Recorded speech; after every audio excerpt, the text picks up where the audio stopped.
Olá, eu sou o professor Palomino. Hoje em Multisim vamos projetar um circuito detector de nível de tensão para 120 e 220. É um circuito que basicamente terá dois LEDs, um diodo Zener, um diodo retificador e na simulação pretenderemos vê-la tanto de forma temporária como interativa. No final vamos projetar uma placa o mais pequena possível para este circuito. Então vamos abrir já nosso simulador, aparece na tela, e vamos construir o circuito. Este circuito é bem conhecido, digamos, na internet, é fácil de você ver, quase que na primeira tentativa da busca. Então vamos provar se esse circuito funciona, baixo que condições funciona, né? E Ctrl W para abrir os elementos. Então temos aqui o diodo Zener 44, terminação 44. Isso, vou fazer já a organização dos componentes conforme a topologia. Vamos com um diodo retificador, um N4007, está aqui. Vamos também pelos diodos LEDs. Então temos um LED que é verde, green, aqui verde no lado do Zener, em série do Zener, e o vermelho red, que estará em série aos resistors. Os resistors podemos encontrá-los aqui em Basic Resistors, e vamos por 1K, uma resistência de 1K que estaria aqui, e outra resistência de 10K que seria em série ao diodo retificador e conectado a estes em paralelo. Pronto. Acredito que esses são os elementos. Então vou fazer já as conexões, né, baseado nesse circuito. Deixar um pouquinho mais esticado, porque já sei que vou querer medir a corrente que vai pelos diodos. E pronto, digamos, este seria o circuito, tal como está no desenho, né? Esse é o circuito que vai estar em teste. Vamos colocar uma fonte, duas fontes AC, Ctrl W. Para isso, então, vamos aqui em Source. Aqui tem uma opção que é AC Power, mas esse Power se define em termos da tensão RMS. Estas duas, por efeito de ser muito mais rápido, estão em Signal Voltage. Esta outra se define em termos da frequência e da tensão pico. Então é muito mais fácil que calcular a raiz quadrada do período, enfim, que seria a tensão RMS. Ctrl C, Ctrl V. A verdade se define como a tensão pico dividido raiz de 2, né? Mas enfim, é muito mais rápido já deste jeito colocando o sinal. E como eu vou simular uma ou outra, eu vou colocar um switch. Esse switch pode ser temporizado, né? E vamos fazer um flip horizontal para colocar aqui. E obviamente este switch ali vai para uma opção ou vai para outra. Ainda não configurei a tensão em cada uma delas, nem a frequência. Esse pode ser de 220, então se é 220, isso é 110 e a frequência é 60 Hz. Só com isso já caracterizamos a tomada, né? A tensão da rede. E aqui vamos caracterizar se é 120, isto é 60 Hz, 60 volts e 60 Hz. Pronto, aqui estão os valores. Não importa a fase, né? E aqui está o circuito em questão. Temos que colocar uma referência para simular. A referência estará aqui em Power Source, Ground.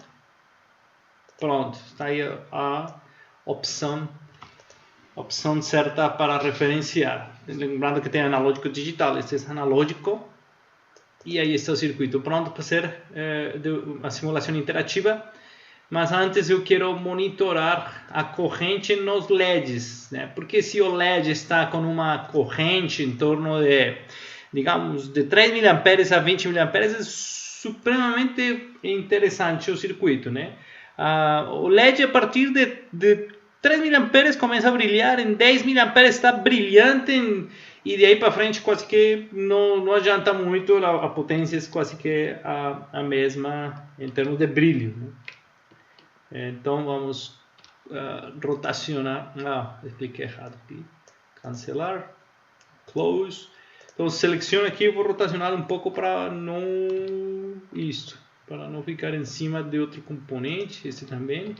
Vamos deixá-lo para este lado e pronto. Então vamos simular, observar que este switch está configurado para que em 0.5 segundos ele mude de estado, ele cai e 1 segundo depois volta. Então vamos vê-lo. A intenção é a seguinte: temos aqui um LED vermelho que deve, para efeitos desta simulação, pode ser que pisque. Na realidade você não vai vê-lo piscar porque está em 60 Hz e teu olho no máximo com 10 a 15 Hz vai responder. Então aqui na simulação pode ser que pisque, indicando que é um sinal AC. E quando mude de estado, os dois devem estar piscando, que estarão ligados, né? E como funciona esse circuito? Esse circuito tem uma tensão aqui entre resistência 1 e o LED 2, que deve ser suficiente essa tensão por cima de 15 volts para que o diodo Zener permita a condução da corrente e este LED ligue, né? Então a tensão do LED de trabalho do LED mais a tensão do Zener deve ser a suficiente para que a corrente circule pelo diodo Zener. Então, rodando aqui a simulação, vemos que ele está piscando, mudou, mas não piscou verde. A corrente aqui indica que está em 3 mA RMS, né? A corrente de Z é 1.63, né? Enfim, é suficiente, porém, este não funcionou. Então, um ajuste que pode ser feito aqui é mudar esta resistência para um valor menor, para que a corrente aumente. Aumentando a corrente, aumenta a tensão. Se aumenta a tensão, provavelmente este diodo Zener vai permitir a condução. Então vamos rodá-lo novamente. Aí está piscando, comutou e ainda não piscou. Então vamos diminuí-lo ainda mais para aumentar a corrente. Dá para perceber aqui que a corrente aumentou, ó, quase o dobro, está em 6,47. Vamos colocar uma de 3K, pode ser 3K. Rodamos e comutou e aí está piscando. Os dois estão piscando, né? Dá para ver aí e voltou. Então, neste caso, com 3K o circuito funcionaria bem. Eu vou mudar agora para um diodo Zener 4740 aqui. Então, vamos aqui em Replace Component para não ter que tirar e fazer o cabeamento novamente. 4740, isso, pronto, já está aí. Vamos rodá-lo para ver se funciona e obviamente não funciona. Por que não funciona? Primeiro, a tensão é de 10 volts e este estava configurado para 15. Então este diodo com certeza precisando de uma tensão menor, ele sempre vai estar piscando como nesse momento aí. Então para melhorar a sensibilidade eu tenho que aumentar isto para diminuir a corrente. Diminuindo a corrente, a tensão não será tão alta, evitando que este Zener conduza para, no caso de 110 volts. Então vamos rodar novamente. Aí está piscando, mudou e aí está piscando. Aí está funcionando, voltou e já não pisca mais. Então, aparentemente, este valor de resistência de 5K permite que esta tensão entre o diodo LED 2 e R1 seja suficiente para que quando esteja na tensão de 220 este diodo conduza, na outra condição não conduz.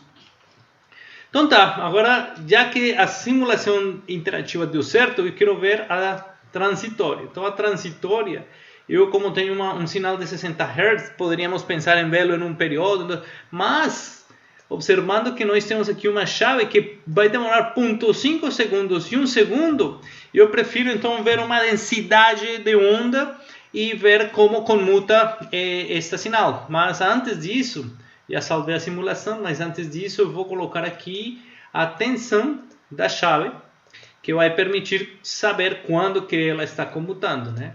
Então, normalmente volto aqui, vou ver as saídas, aí estão as 3 pontas de prova, rodamos e aqui aparece a simulação. Vou tirar isso aqui. Então, claro, a imagem é um pouco injusta porque você vê o nível de corrente muito pequeno com relação ao nível de tensão. Então, um ajuste que a gente faz aqui será que clicando 2 vezes no espaço preto aparecem as propriedades. Vamos abrir o eixo da esquerda, vou tirar a corrente Ctrl X, e vou colocá-lo no eixo do lado direito. Então, neste lado, no outro lado da simulação, que não tem eixo, vou colocar o eixo sim, só de corrente. E vou trazer as mesmas configurações de ticks, que no caso são as formas em que ele vai dividir o eixo, né? Então vamos colocar aqui em ticks 6 e 1, né? 6 e 1, e aqui talvez vamos precisar um pouco mais de rango, né? Mas vamos colocar auto rango inicialmente. Vamos deixá-lo assim, apply, e aqui aparecem, né? Já aparece o eixo, obviamente é muito pequeno, né? A corrente está entre -1 e 10 amperes, né? Então vamos fazer o seguinte, a gente clica aqui em velo um pouco maior, aqui já aparece uma precisão, né? E vou simulá-lo de novo para que ele faça um autoajuste no eixo do sinal de corrente. Vamos simulá-lo de novo. Bom, manteve a escala, mas não melhorou a forma de onda, né? A amplitude no eixo. Então vamos fazer o seguinte, clico 2 vezes, eu vou aqui no eixo e eu quero vê-lo mais de perto, então vou colocar menos 30 mA, 0.30 mA a 30 mA. Quero ver o que acontece nessa faixa do eixo. Apply, 30 mA e 3 mA, apply. Pronto, ainda não me deixa ver a forma de onda. Então vamos esticar aqui um pouco, quero ver se está, o que está aí presente, está a onda que eu quero, mas está tão pequena que não dá para ver. Então vou clicar aqui 2 vezes, aqui em geral. Faltou um detalhe importante, pessoal. Eu já configurei o eixo, como vocês observaram no lado direito, né? Coloquei um autorrango. Mas eu tenho que dizer para a figura que essa última, esta opção de PR3, que é justamente a ponta de prova que está observando a tensão da chave, eu vou colocá-la, que é essa terceira, vou colocá-la indicando que ele obedece aos valores do lado direito, né? Aí está right axis. As outras duas, observem que devem estar no lado esquerdo, left and left, isto. Dá apply e ok, vamos aqui um zoom e pronto. Agora funcionou, só que agora ficou meio confuso. Observem que aqui está a corrente, né, dos LEDs. Um LED que é verde e um LED vermelho. Aqui ficou o contrário, né? Curioso. Porque eu tenho aqui, observem que este circuito, ela tem um LED vermelho, o tempo todo piscando, e o verde que se comuta. Então vou alterar aqui a cor, clicando também 2 vezes. Aqui aparecem as mesmas propriedades. Então o sinal verde, que é do PR2, este aqui, na verdade eu quero que seja vermelho. Então clico aqui no vermelho para que bata com a cor do LED. E o outro, que é o LED 1, que é verde, eu configuro o verde. Apply e ok. Então agora observem que bate melhor. Mesmo que, né, vou tirar o vermelho. Observem que aí aparece quando que o LED verde vai começar a piscar. Claro, lembrem que a gente vê a forma de onda, mas na realidade essa frequência a gente não vê. A gente vê o LED ligado continuamente. E o vermelho está aqui. O LED vermelho tem um pequeno incremento de corrente quando começa a piscar o verde, né? Aí estão os dois. E se a gente coloca a tensão, lembrem que estes valores, estas duas sinais, obedecem a esta escala de corrente, né? Então eu vou ver aqui, vou clicar 2 vezes, escala, right, está no autorrango, ok, beleza, está no autorrango. Eu vejo aqui que ficou cruzado, percebem? Porque esses dois sinais estão obedecendo ao eixo que diz voltagem, mas a escala da corrente. Então eu vou clicar 2 vezes, ver o que fiz aqui, o que aconteceu. Então, o primeiro sinal, aí está o erro. O primeiro sinal, que as duas primeiras são da corrente, elas têm que obedecer ao lado, não sei se quer aqui, esquerdo, só que o nome teria que mudar, certo? Já não poderia ser a voltagem, teria que ser a corrente. Então o que eu vou fazer é só mudar os nomes dos eixos, né? Então aqui, Ctrl C, Ctrl V, e pego este outro de corrente, Ctrl X, corrente, tensão, apply e ok. Agora sim, estou observando aqui uma corrente que vai mais ou menos em 10 mA, né? Está em 11 mA aproximadamente. Dá para ver aqui a corrente. E a tensão que está aqui, eu vou aparecer ela agora e tirar as outras. Agora sim, está em mais ou menos uma. Eu vou colocar aqui para colocar estes dois marcadores. Então este marcador vou colocá-lo aqui para encontrar um pico. Aqui vou colocar, está subindo um pico no lado direito máximo de Y. Aqui, pronto. Então ele já tem aqui um valor. E aqui neste outro, clique direito, procure no próximo um pico. E aí está. Então o Y1 está em 109, que é mais ou menos 110 volts, pico. Então, pico a pico 220. E no outro Y2, o marcador 2, está em 59, quase 60. Pico. Pico a pico, 120. Então, tá aí, está funcionando. Só que as duas, observem que, melhor, os três sinais estão aí misturados, não dá para entendê-los muito bem. Então, esse é um truque que pode ser feito também, clicando duas vezes, alterar a escala o eixo de corrente, né? O left nesse caso. Então, um truque seria diminuir este um pouco mais, menos 9, por exemplo. Vamos ver como fica. Apply e ficou ótimo.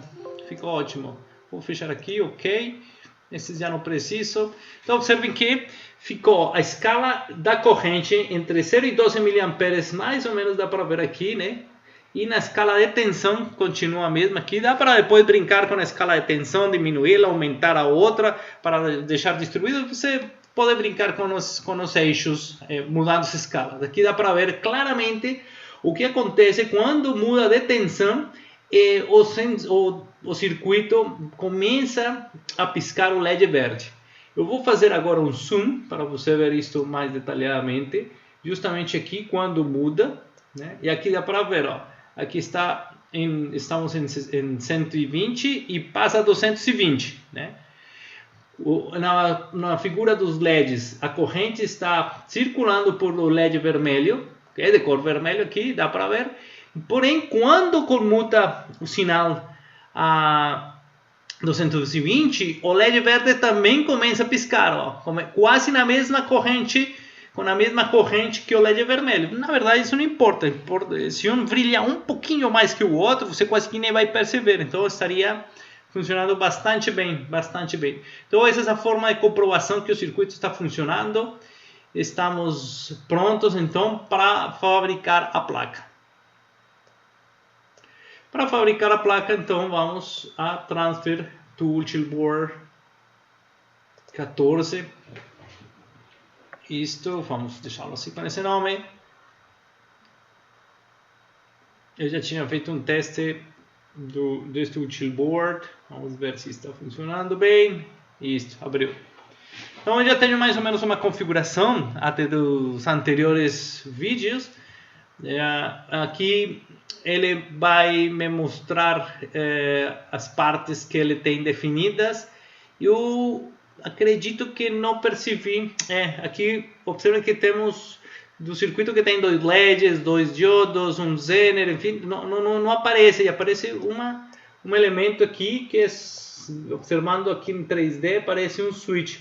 Então terei que voltar ao meu circuito e preparar isso. Então, lembrando que as que estão em preto não tem ainda footprint. O footprint, que é a forma que ele tem, o padrão para ele conectar na placa. Então vamos procurar aqui em Select Database, utilizar o filtro para reduzir as opções.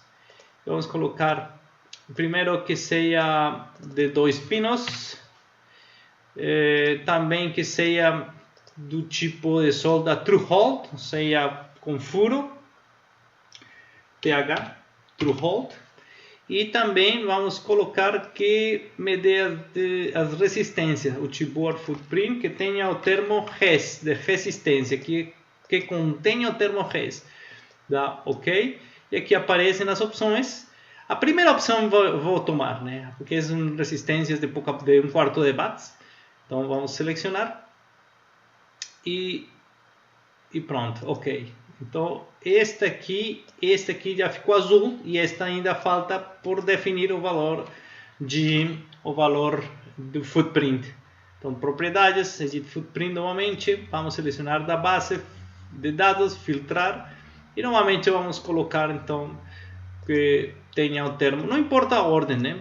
Então o primeiro que tenha o termo RES, que tenha 2 pinos, então aqui é pin count, que seja igual a 2, add row, e aqui vamos colocar que seja Through-Hole, a forma de conectar esse componente na placa. Dá selecionar esse primeiro e OK. Pronto. Então ele já tem aqui, já temos os dois. Este switch, na verdade, eu nem vou usar, né? É um elemento que está aí, mas não me interessa, mas observem que ele tem suas características definidas, e quando a gente leva no Ultiboard, dá para deselecionar para não colocá-lo na placa, mas aqui eu vou tirar esse footprint, né? A opção do footprint, e se aparecer, pues eu tiro lá, né? Agora é interessante ter um conector que permita pues ligar a placa à rede. Então vamos colocar aqui um Ctrl W, um conector. Procuramos aqui em todos os componentes, connector.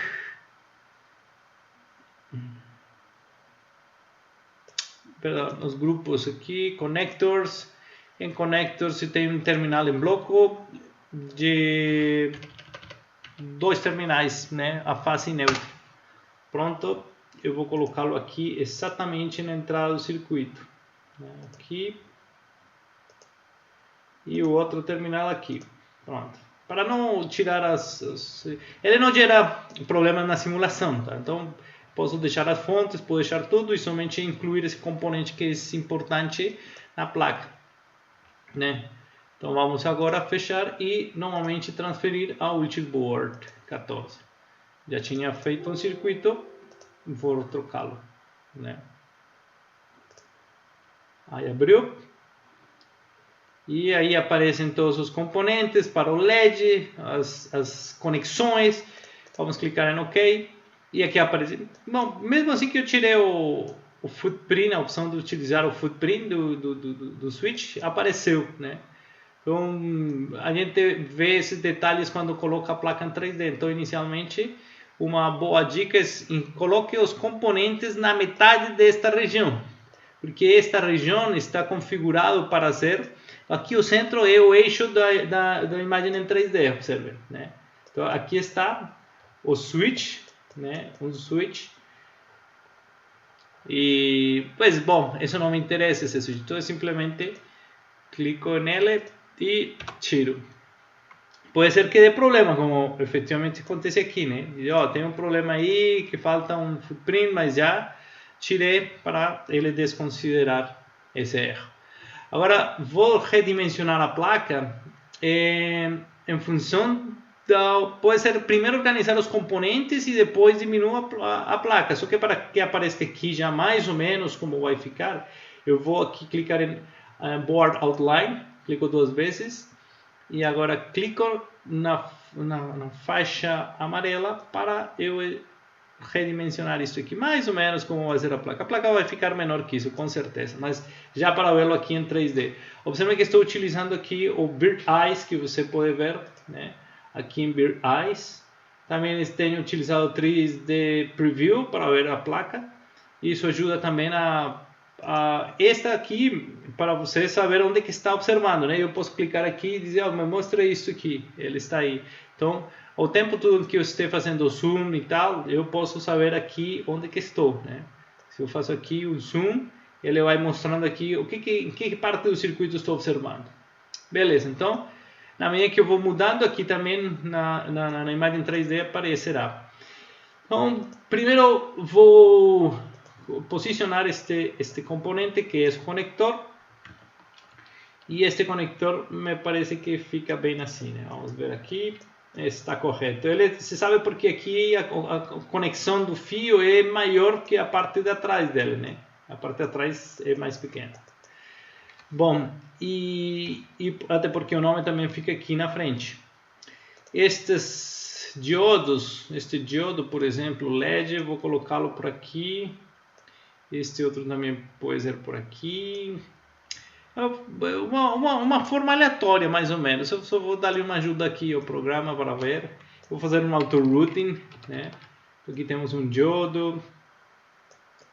Vamos deixar aqui o diodo. Este outro diodo, vamos colocá-lo aqui. Ele vai com esse LED, passaria por o centro. Beleza, mais ou menos a gente vai observando como ele faria o enrutamento disso, né? Um diodo LED e um diodo Zener, né? São dois diferentes. Um diodo retificador, um diodo Zener. Este é resistor. Se eu coloco por aqui, vai ser melhor deste jeito. E este outro, vamos colocá-lo por aqui. Pode ser deste outro jeito, né? Claro, mais ou menos. Vou fazer um auto-routing para ver como ficou a organização. Observe que fez pelas duas caras, que isso é uma coisa que não me interessa. Vou fazer só por uma cara, que é até mais barato a placa, e eventualmente construir um protótipo termina sendo mais fácil. Então, nesse sentido, vamos em Options e clicar em General, em Copper Layers, né? Capas com cobre, com metal, e aqui em Copper Top, parte em cima, vou tirar a opção de enrutamento, tá ok? E novamente um auto-route. Pois ele achou os caminhos, aparentemente está bem, seria desse jeito. Só que me parece que as linhas poderiam ser mais, as trilhas poderiam ser mais grossas, né? Então vamos aqui, clicamos na primeira opção, vamos com o scroll até abaixo, Shift, e última opção, já seleciona tudo. Eu vou colocar aqui que seja um milímetro mesmo. Então já todo mundo ficou de 1 milímetro, a placa ficou pronta. Agora eu vou reduzir, né, o máximo que eu puder esta fronteira. Clico duas vezes, seleciono e vamos lá.